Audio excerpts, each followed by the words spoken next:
ഭാരത് ജോഡോ യാത്രയുടെ സമാപന സമ്മേളനത്തിൽ പങ്കെടുക്കാൻ പ്രധാന പ്രതിപക്ഷ പാർട്ടി നേതാക്കളെ ക്ഷണിച്ച് കോൺഗ്രസ്.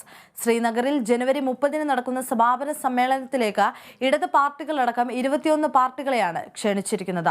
ആം ആദ്മി, ഭാരത് രാഷ്ട്ര സമിതി, ഡെമോക്രാറ്റിക് പാർട്ടി എന്നീ പാർട്ടികളെ ക്ഷണപട്ടികയിൽ നിന്നും ഒഴിവാക്കി.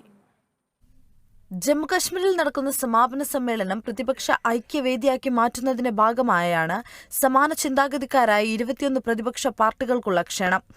കോൺഗ്രസ് പ്രസിഡന്റ് മല്ലികാർജ്ജുൻ ഖാർഗെയാണ് 21 പാർട്ടി അധ്യക്ഷന്മാർക്കും കത്തയച്ചത്.